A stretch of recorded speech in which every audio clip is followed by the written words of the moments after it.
Hello दोस्तों, मैं तारिक आप सभी का स्वागत करता हूं आपके अपने YouTube चैनल बी टॉपर पर। सो फ्रेंड्स, अगर आप बिहार से 2025 में डीएलएड करना चाहते हो तो आप सभी को पता है कि बिहार में डीएलएड में एडमिशन लेना चाहते हो तो आपको एंट्रेंस एग्जाम देना पड़ेगा और एंट्रेंस एग्जाम के लिए पहले ही फॉर्म भरा जाता है।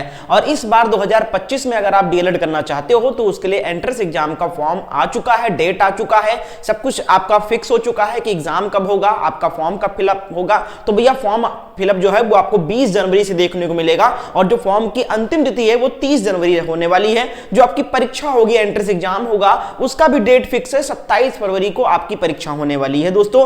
तो आपको फॉर्म भरने में कौन कौन से डॉक्यूमेंट लेंगे और आपको कोई डॉक्यूमेंट अगर आपके पास अवेलेबल नहीं है या पुराना हो चुका है, जैसे आय प्रमाण पत्र, जात प्रमाण पत्र या फिर निवास प्रमाण पत्र आपका पुराना हो गया है, 2-3 साल से ज्यादा पुराना है, तो आपको नया बनवा लेना चाहिए। क्योंकि फॉर्म भरने में सिर्फ आपको 10 दिन का टाइम दिया जाएगा, 20 जनवरी से लेकर 30 जनवरी तक। और आपने फॉर्म भरने के टाइम आपको पता चला कि हमारा डॉक्यूमेंट तो पुराना है तो 10 दिन में तो आपका बन नहीं पाएगा। तो इसलिए इस वीडियो को पूरा अभी देखो। मैं इस वीडियो में आपको बताने वाला हूं कि फॉर्म भरने में आपको कौन कौन से डॉक्यूमेंट लगने वाले हैं और आपको अगर आपके पास कोई डॉक्यूमेंट उनमें से नहीं है तो आप अभी से ही उन डॉक्यूमेंट्स के लिए अप्लाई कर दो ताकि 2-4-10 दिन के अंदर फॉर्म के लिए आपका डॉक्यूमेंट रेडी हो जाए, ठीक है। और इसके साथ साथ दोस्तों आप सभी को मैं डॉक्यूमेंट बताने से पहले बिहार डीएलएड एंट्रेंस एग्जाम का सिलेबस बताना चाहूंगा। क्योंकि मान लो आपने फॉर्म भर दिया लेकिन आपको एंट्रेंस एग्जाम की तैयारी भी तो करनी है। आपको गवर्नमेंट कॉलेज में एडमिशन लेना है या आपको प्राइवेट कॉलेज में एडमिशन लेना है, अच्छे कॉलेज में एडमिशन लेना है, तो आपको अच्छे मार्क्स भी लाने होंगे। तो उसके लिए आप अपनी पढ़ाई का भी रणनीति तैयार करो। समय कम है, 27 फरवरी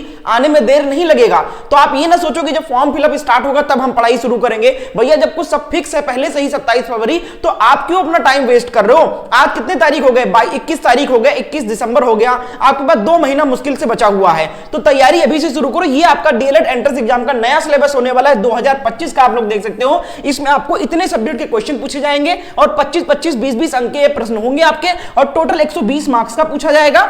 यानी 120 मार्क का आपका पेपर होगा और 120 क्वेश्चन पूछे जाएंगे, जिसमें आपको जनरल हिंदी के 25 क्वेश्चन, मैथमेटिक्स के 25 क्वेश्चन, साइंस के 25 क्वेश्चन, सोशल स्टडीज के 20 क्वेश्चन, जनरल इंग्लिश के 20 क्वेश्चन और रीजनिंग के 10 क्वेश्चन देखने को मिलेंगे। अब इस सिलेबस के अकॉर्डिंग आपको क्या पढ़ना पड़ेगा, कैसे पढ़ना पड़ेगा, कहां से पढ़ना पड़ेगा, तो आप लोग हमारे चैनल को सब्सक्राइब करके बेल आइकन को ऑन कर ले। यहां पर आपको कल से 11 बजे से डीएलएड एंट्रेंस एग्जाम का प्रीवियस ईयर क्वेश्चन पेपर की क्लास देखने को मिलेगी। इसके साथ साथ इस डिटेल सिलेबस को पढ़ने के लिए आपको हमारे द्वारा बिहार डीएलएड एंट्रेंस एग्जाम 2025 का नोट्स ले लेना चाहिए। मार्केट से बुक मत लेना। मार्केट में जो बुक अवेलेबल है वो पुराने पैटर्न पर अवेलेबल है। आपको मैं बताना चाहूंगा कि डीएलएड एंट्रेंस एग्जाम का सिलेबस हाल ही में पिछले वर्ष से चेंज हुआ है। पहले 450 नंबर का पूछा जाता था और 150 प्रश्न पूछे जाते थे। अब सिर्फ 120 नंबर का आता है और सिर्फ 120 प्रश्न आते हैं। तो जो मार्केट में बुक अवेलेबल है वो बहुत पुराने सिलेबस पे अवेलेबल है, वो आपको बहुत नुकसान करेगा अगर आप ले लोगे। तो इसलिए बुक्स मत लो, आप क्लासेस अटेंड करो और उसके साथ साथ सेल्फ स्टडी के लिए बिहार डीएलएड एस्पिरेशन नोट्स खरीद लो। इस नोट्स में आपको संपूर्ण पाठ्यक्रम का नोट्स मिल जाएगा और आपको यहां पर देखने को मिल रहा है ये नोट्स का सैंपल मैं आपको दिखा रखा हूं। इंडेक्स आप देख लीजिए, यहां पर समान हिंदी के सारे चैप्टर 1 से लेकर जितने भी चैप्टर हिंदी में है सारे चैप्टर आपको देखने को मिलेंगे। उसके बाद समान अंग्रेजी के सारे चैप्टर आपको देखने को मिलेंगे। फिर आप देख लो रीजनिंग के सारे चैप्टर आपको देखने को मिलेंगे। फिर आपका सामाजिक अध्ययन का सारा चैप्टर देखने को मिलेगा। फिर शिक्षण अधिगम का भी आपको सारे चैप्टर देखने को मिलेंगे। और फॉर एग्जांपल आप देखो एक चैप्टर का मैंने सैंपल भी दिखा रखा है। देखो वर्णमाला हिंदी है तो देखो कितने डिटेल में आपको समझाया गया, कितने शॉर्ट फॉर्म में हर चीज को समझाया गया है। तो ये नोट्स आपके लिए काफी हेल्पफुल होने वाला है। नोट्स की कीमत कितनी अभी सिर्फ 199 रुपए है और ये ऑफर प्राइस चल रहा है। तो 199 रुपए में अगर आपको नोट्स को लेना है तो कैसे लेना है, इस नंबर पे आपको मुझे व्हाट्सएप पर मैसेज करना है कि सर मुझे बिहार डीएलएड एंट्रेंस एग्जाम का नोट चाहिए, कैसे मुझे मिलेगा और कैसे मैं आपको पेमेंट करूंगा। नोट्स का सैंपल भी आपके सामने है, नोट्स का इंडेक्स भी आपका सामने है कि नोट्स में आपको क्या क्या चीजें मिलेगी, कौन कौन से टॉपिक मिलेंगे। एक भी सिंगल टॉपिक या एक भी सिंगल चैप्टर नहीं है जो आपका सिलेबस में ना हो, सारा सिलेबस आपको यहां पर देखने को मिल जाएगा। यानी इस नोट्स को लेने के बाद में आपको कुछ भी अलग से लेना नहीं पड़ेगा। इसके साथ साथ 10 साल का प्रीवियस क्वेश्चन पेपर भी आपको अलग से दिया जाएगा डिटेल सॉल्यूशन के साथ में। और क्या चाहिए भैया, सिर्फ 199 रुपए में। तो ये नोट्स ले लोगे तो समय और पैसा आपका दोनों बचेगा। नोट्स को लेने के लिए इस नंबर पे आप मुझे व्हाट्सएप पर मैसेज कर दें कि सर बिहार डीएलएड का नोट चाहिए, कैसे मुझे मिलेगा और कैसे मैं आपको पेमेंट करूंगा, तो सारी जानकारी आपको मिल जाएगी। तो जल्दी से इस नोट्स को ले लीजिए आप लोग, ठीक है। अब आगे बढ़ते हैं और आपको लिए बताते हैं कि बिहार डीएलएड में लगने वाले दस्तावेज कौन कौन से हैं। ऑनलाइन फॉर्म फिलअप होने की डेट क्या है वो देख लो भैया। तो जो आपका फॉर्म फिलअप स्टार्ट होने वाला है वो कब से स्टार्ट होने वाला है, डेट भी याद रखो आप लोग ताकि मिस ना करो। तो जो आपका फॉर्म फिलअप है वो 20 जनवरी से आपका स्टार्ट होगा और कितने तारीख तक, आपका 30 जनवरी तक फॉर्म भर सकते हो। ठीक है सर, परीक्षा कब होगी, एग्जाम डेट कब होगा, एग्जाम डेट क्या है, तो एग्जाम डेट भी जान लो भैया, आपका एग्जाम डेट जो है वो 27 फरवरी 2025 को होने वाला है। ठीक है, तो ये सब कुछ आपका फिक्स है। सर डॉक्यूमेंट कौन कौन से लेंगे फॉर्म भरने में, तो यहां पर गौर फरमाइए और कुछ चीजों का विशेष ध्यान रखना है आपको, ठीक है, वरना आपका फॉर्म रिजेक्ट हो जाएगा।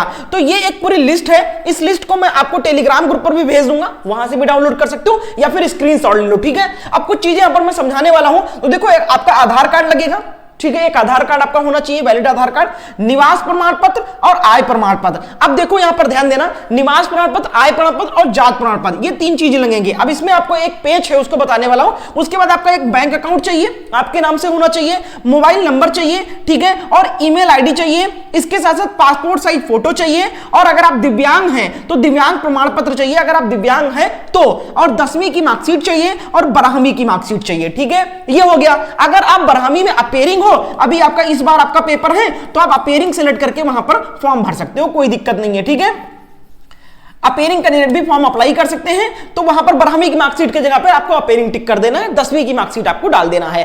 अब यहां पर आपको कुछ चीजों का ध्यान रखना है। सबसे पहले तो आपको अपना जब फॉर्म भराएं तो आप ये देख लो कि आपका जो मार्कशीट में आपका जो नेम है और जो आधार कार्ड में नेम है वो आपका सेम रहना चाहिए, स्पेलिंग मिस्टेक नहीं होना चाहिए। अगर आपके 10वीं 12वीं मार्कशीट में नेम स्पेलिंग कुछ और है और आपके डॉक्यूमेंट यानी आधार कार्ड में नेम स्पेलिंग चेंज है, तो मेरे दोस्त अभी के अभी आप अपने आधार कार्ड को अपने मार्कशीट के अकॉर्डिंग अपडेट करवा लो, यानी जो स्पेलिंग आपके मार्कशीट में दिया हो वही स्पेलिंग आप सही करवा लो अपने आधार कार्ड में। अभी भी मौका है आपको अपने आधार कार्ड को सही कराने का, तो वो सही करा लो। मिसमैच होगा तो आपका रिजेक्ट हो जाएगा फॉर्म, आपका एडमिट कार्ड नहीं आएगा। ठीक है, तो आप चेक कर लो कि आपके 10वीं आपके 12वीं की मार्कशीट पर जो भी स्पेलिंग हो आपके नेम का सेम एज इट इज आपके आधार कार्ड पर भी मेंशन होना चाहिए नेम। अगर डिफरेंट है तो आधार कार्ड को अपडेट करा लीजिए, यही एक सोल्यूशन है। अब दूसरा पेज क्या है, दूसरा पेज देखो, निवास प्रमाण पत्र, आय प्रमाण पत्र और जात प्रमाण पत्र, ये आपके 3 साल से पुराने नहीं होने चाहिए। जो आपका आय प्रमाण पत्र वो 1 साल पुराना होना चाहिए।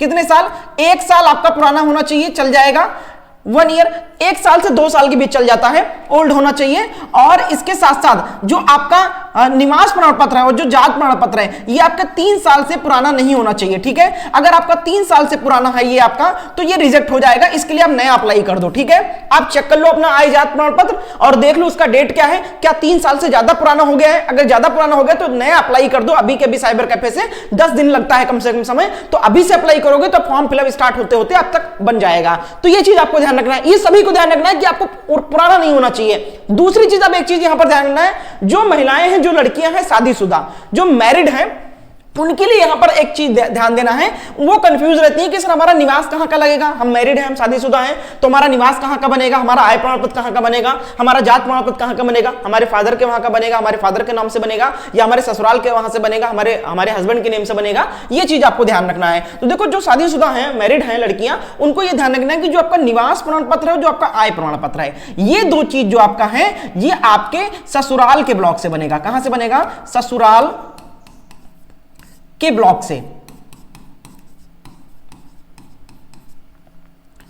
यानी कि निवास प्रमाण पत्र और जो आय प्रमाण पत्र है ये आपका ससुराल जो जिस ब्लॉक में आता है वहां से आप अप्लाई कर सकते हो। ठीक है, और जो आपका जात प्रमाण पत्र, अब इसमें आप कंफ्यूज रहते हो कि सर मेरा सरनेम कुछ और था, वर्मा था, शादी अलग हो गई है, हस्बैंड का सरनेम कुछ और है, तो जात प्रमाण पत्र हमारा हस्बैंड का लगेगा, नाम से बनेगा या फिर हमारे फादर के नाम से बनेगा। तो जो मैरिड है उनके लिए बता रहा हूं, तो आपके फादर के नाम से, आपके पिता के नाम से ही बनेगा, ये चीज आपको ध्यान रखना है। और आपके मायके के ब्लॉक से बनेगा, यानी आपका जहां घर है, आपके पिता का जहां घर है वहां के ब्लॉक से आप इसको अप्लाई करेंगे और वहां से आपका ये बनेगा। आपके हस्बैंड के सरनेम कोई चेंज है, कोई दिक्कत नहीं, आप अपने पिता के नाम से बनवा सकते हो। अपने पिता का आईडी लगाकर अपना जात प्रमाण पत्र बनवाइए। और कहां से बनेगा, आपके मायके, मान लो आपका मायका दूसरे शहर में है, दूसरे सिटी में है, वहां के ब्लॉक से आपका ये अप्लाई होगा। और जो आपका निवास प्रमाण पत्र, आय प्रमाण पत्र, ये आपके ससुराल के ब्लॉक से बनेगा। ये कंफ्यूजन भी मैंने क्लियर कर दिया है, ये चीज आपको ध्यान रखना है। क्लियर है? और इसके साथ साथ ये डॉक्यूमेंट लेंगे, इसका लिस्ट आप तैयार कर लो। दो चीजों का ध्यान रखना है, आय जात निवास प्रमाण पत्र जो है वो पुराना नहीं होना चाहिए, 3 साल से ज्यादा पुराना नहीं होना चाहिए, और आय प्रमाण पत्र तो कोशिश कीजिएगा कि 1 से 2 साल के अंदर का ही होना चाहिए, ठीक है। इसके साथ साथ आपके पास एक मोबाइल नंबर होना चाहिए, बैंक अकाउंट होना चाहिए, पासपोर्ट साइज फोटो कम से कम आपके पास 10 पासपोर्ट साइज फोटो बनवा लो, अभी के अभी 2-3 फोटो लगते हैं। इसके बाद में आपका 12वीं का मार्कशीट होना चाहिए, 10वीं का मार्कशीट होना चाहिए, ये आपके स्क्रीनशॉट ले लो। दूसरी चीज आपको ध्यान रखना है कि आपका आधार कार्ड का नाम और जो आपके मार्कशीट में नाम है उसका स्पेलिंग सेम होना चाहिए, गलत है मिस्टेक है तो आधार कार्ड को अपडेट करवा लीजिए। इसके बाद हम बात करें सर एज लिमिट के बारे में, तो मेरे दोस्त अगर आप 12th में हो या 12th अपेयरिंग हो और आपका 17 साल पूरा नहीं हो रहा है, कब तक? 1 जनवरी 2025 तक आपका अगर 17 साल पूरा हो रहा है तो ही आप अप्लाई कर सकते हो फॉर्म को, क्योंकि बहुत सारे बच्चे ऐसे हैं 12th के जो अपेयरिंग में है, इस बार पेपर देंगे लेकिन उनका अभी तक 17 साल पूरा नहीं हो रहा है, तो आप फॉर्म नहीं भर सकते हो। 1 जनवरी 2025 तक आपका 17 साल पूरा हो जाना चाहिए, उससे कम हो आप तो फॉर्म अप्लाई नहीं कर सकते हो, फॉर्म रिजेक्ट हो जाएगा आपका। तो ये कुछ चीजें हैं, कुछ दस्तावेज हैं जो आपको लगेंगे। फॉर्म फिलअप कब से होगा? 20 जनवरी से होगा, उससे पहले डॉक्यूमेंट रेडी कर लो आप लोग। चैनल को सब्सक्राइब करके बेल आइकन को ऑन कर लो। कल से आपको प्रीवियस क्वेश्चन पेपर की क्लास सुबह 11 बजे देखने को मिलेगी। क्लास कब से स्टार्ट हो रही है सर, आप लोग पूछोगे, तो क्लास जो है 11 बजे सुबह डेली चलेगी। चैनल को सब्सक्राइब कर लो, क्लास का कोई पैसा नहीं, क्लास बिल्कुल फ्री कराया जाएगा, बस चैनल को सब्सक्राइब करके बेल आइकन को ऑन कर लो। सर तैयारी कैसे करना है? तैयारी के लिए देखो पूरा मटेरियल आपके पास है, कुछ भी अलग से नहीं लेना है, कुछ भी अलग से नहीं पढ़ना है, सारे सब्जेक्ट इसमें मिल जाएंगे, बने बनाए नोट्स मिल जाएंगे, शॉर्ट फॉर्म में मिल जाएगा। समय कम मिलता है आपको पढ़ने के लिए, तो ये नोट्स बहुत अच्छा है। नोट्स को लेने के लिए क्या करना है, इस नंबर पर मुझे व्हाट्सएप पर मैसेज करना है कि सर मुझे बिहार डीएलएड का नोट चाहिए, कैसे मुझे मिलेगा और कैसे मैं आपको पेमेंट करूंगा, तो सारी जानकारी इस नंबर पर दी जाएगी। इस तरीके से आपको पूरा डिटेल सैंपल में आपको नोट्स प्रोवाइड कर दिया जाएगा। बहुत बहुत शुक्रिया वीडियो को अंत तक देखने के लिए। मिलते हैं नेक्स्ट डे नेक्स्ट क्लास में।